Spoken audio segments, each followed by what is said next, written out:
On August 16th, 2025, at precisely 2:55 p.m. in the afternoon in the mountains west of Colorado Springs, the silence was broken by an alarm. A gravitational disturbance was detected by the UFO-Sense UFO detector, alerting its owners to an anomaly in the area. Katie, of Rocky Mountain Ranch research fame, and Tony, her co-author on the Snippy the Horse book, both heard the alert and ran outside to see what they could see. They went outside and looked up, only to be splashed in the face with rain. Nothing to see here. Well, not yet. Just down the mountain from where the device went off at NORAD, Katie found out from her sources that a UFO was detected there as well. Then, a few hours later, Katie was sent a photo of an object recorded that same day in that same general vicinity from another trusted source. As you can see in this photo, the main object of interest is the hot air balloon, probably practicing for the Labor Day event held in the Springs. But there is another object just below and to the right of it in the photo. What is that? Let the analysis begin. Katie and Tony are seasoned UFO investigators, and there is a huge body of work establishing their credibility. So they went to work on their analysis right away, and this is what they determined. The photo is timestamped 7:02 p.m., also on 8/16/2025, so it is within approximately 4 hours of the alert. Interesting, but not conclusive. This object, when zoomed in, looks like a disc shape with no visible rotors, wings, fins, propellers, or tethers. When zooming in, the sharp edge maintains its shape, and it doesn't blur as something in motion like a bird in flight would. Using edge detection, again, the object maintains its tight enclosed shape without breaks, supporting the idea that it is a solid structure. Using contrast analysis, the dome on the top and the flat bottom become clearer and more uniform in appearance. Subtle tonal differences suggest a light reflecting off a curved surface, but it is not highly reflective as a mylar balloon might be. The hot air balloon gives us scale. However, the object's position relative to the balloon is not known. It could be much smaller and closer, or farther away. There is no definitive way to tell because we only have one photo to go on. What could it be? Bird? Mylar balloon? Drone? They've all been reasonably ruled out. This object remains unidentified.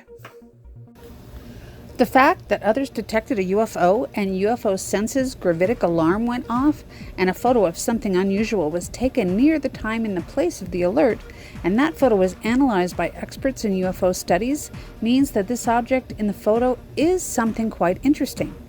But we do have to fall short of claiming that we caught proof of something exotic. There's just not enough evidence to back up that claim. Why? We have multiple witnesses, even military witnesses, device detection, seasoned investigators, and photographs. What else do we need? One of the problems with this sighting is that it was not coordinated. The device went off, but the photograph wasn't taken for 4 hours. And even if the craft was exotic, is the one in the photograph the same exotic craft? We don't know. How do we get data so solid that we can prove something is an exotic craft? We need more data. And this is how we get it.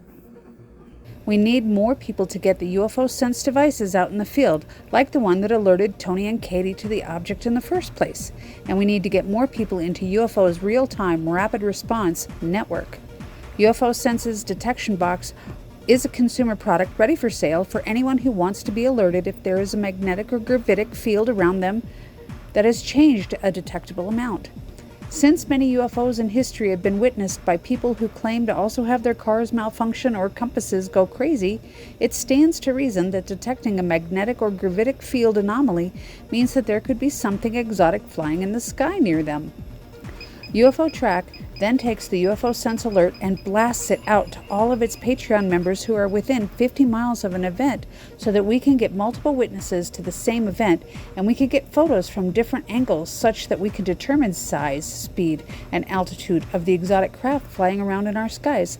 It tells you the exact location of the alert relative to you so that you know where to look, and then if you see it, you get to report it as well, tracking the object's trajectory, etc., and letting people within 50 miles of you know that it's there. In this case, we have credible experts. Katie and Tony get alerted and do the analysis. They received a photo from a trusted source, but it just wasn't enough to claim confidently that it was verifiably exotic. That's why we need you to join the network and be willing to go out and look up if one of these alerts is detected. The more witnesses we get, the more data we gather, and the sooner we'll be able to verifiably prove the existence of exotic crafts visiting the Earth.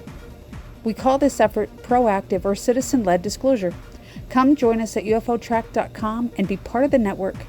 Thanks, Katie and Tony, and be sure to subscribe to Katie's Rocky Mountain Ranch Research YouTube's channel to learn more about their paranormal experiences in their life and their ongoing investigations. It's fascinating. Check out their books on Amazon. Links will be in the description below. Go to UFO-Track.com to purchase one of the UFO-Sense boxes, or simply just join the UFO-Track membership on Patreon. Either way, you'll get notified if something anomalous is flying in your skies. The coordination of the data from many distinct sources will finally give us the proof that we need that we have exotic craft flying in our skies right now. We'll see you there. And as always, keep looking up.